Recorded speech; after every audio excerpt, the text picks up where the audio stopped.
In May 1223, on the Kalka River, 80,000 Mongol horsemen saw 100,000 Russian princes and their retinues in shining armor, ready for a fair fight, and decided not to attack head-on. If this sounds familiar, it's because 10 years earlier they had similarly crushed the Jin Empire, where tens of thousands of Chinese warriors fell without ever seeing the enemy face to face. Merchants who survived those battles warned the Russians, "You cannot fight the Mongols using European tactics. Nomadic peoples had known for centuries, a frontal assault on heavy cavalry is suicide." And yet here they were, the united army of the most powerful Russian principalities, ready to repeat every fatal mistake of their predecessors. Only this time, the stake was not tribute, but the very existence of Rus. Every Mongol Tumen at Kalka knew the tactics of the great Genghis Khan. This was the essence of their military culture.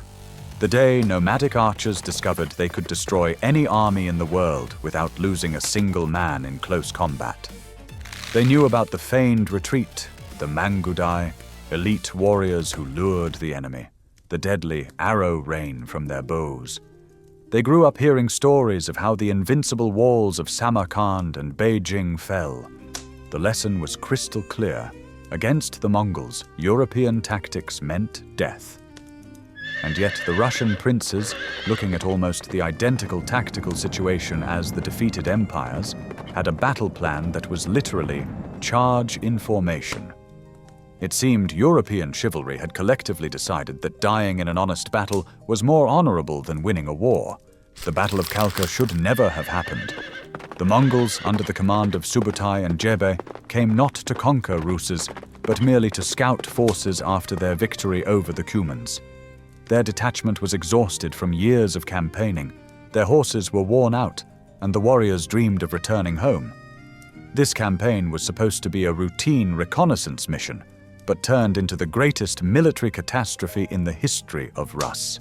The Russian army was dying of pride even before the battle began. For weeks, the princes gathered their druzhinas, retinues, boasting to each other about their armor and the number of their warriors. Chroniclers describe Russian knights in gleaming chainmail and shishaks, helmets, too heavy for the steppe heat. Many were so confident of victory that they didn't even bring sufficient water supplies. The Russian soldiers, hardened in internecine clashes, looked like mighty bogatirs, epic heroes. The Mongols, light and dust-covered, looked at this glittering armada and couldn't believe their luck. When the Russian army finally marched into the steppes, they couldn't believe their own strength. Scouts reported that the enemy was merely a horde of wild nomads. The Russian princes had spent weeks assembling this army, summoning druzhinas from Kiev, Galich, and Smolensk. And now they saw an enemy they despised.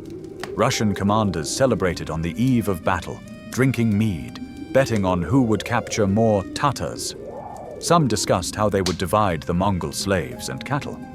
Prince Mstislav the Bold had to threaten his own allies with violence to stop them from attacking prematurely. They were that confident of an easy victory.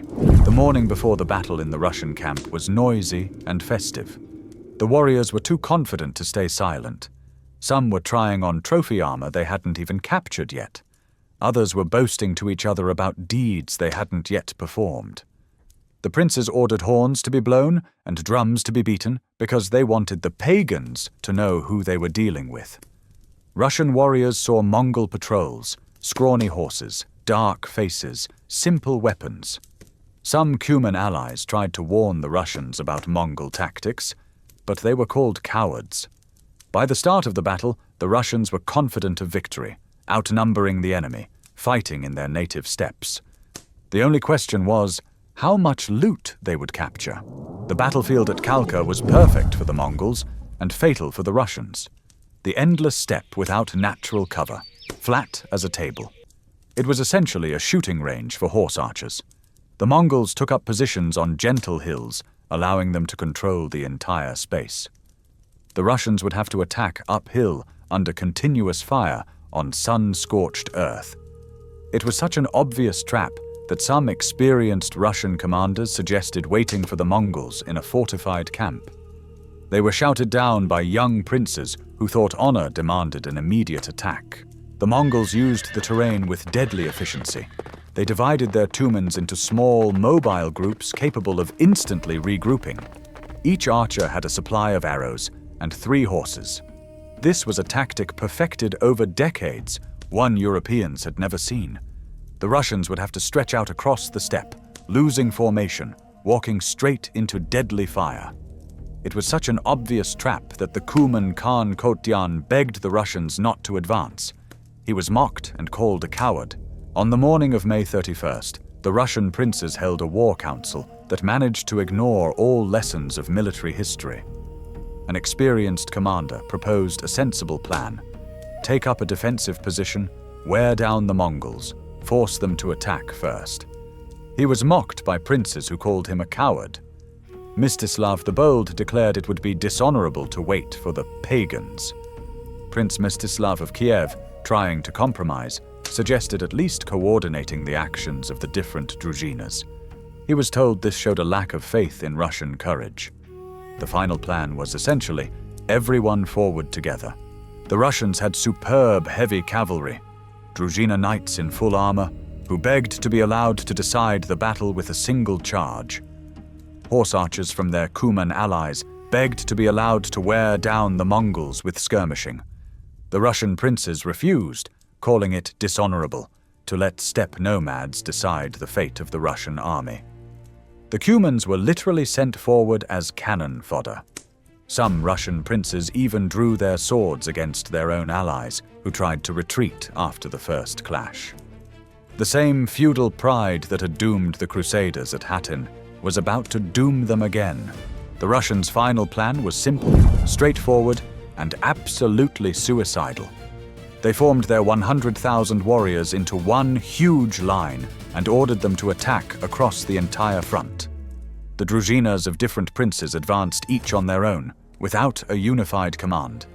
They created the perfect conditions for their own rout, where their own numbers worked against them, hindering maneuver and creating chaos.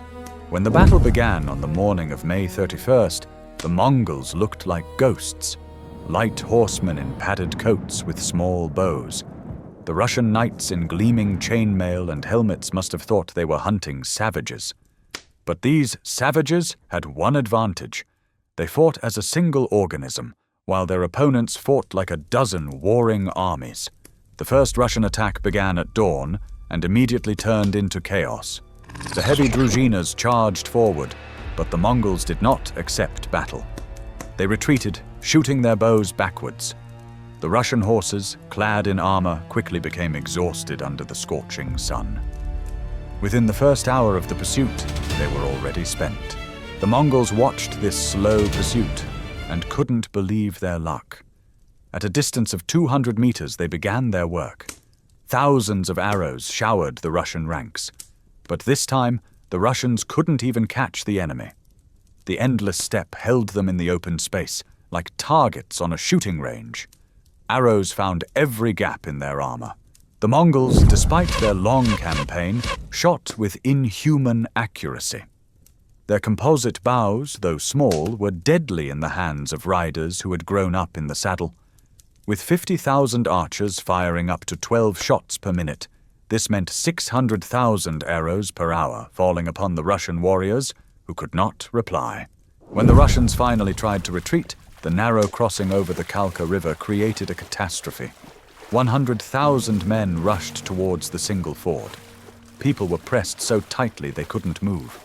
Družinas of different princes fought each other for the right to cross first.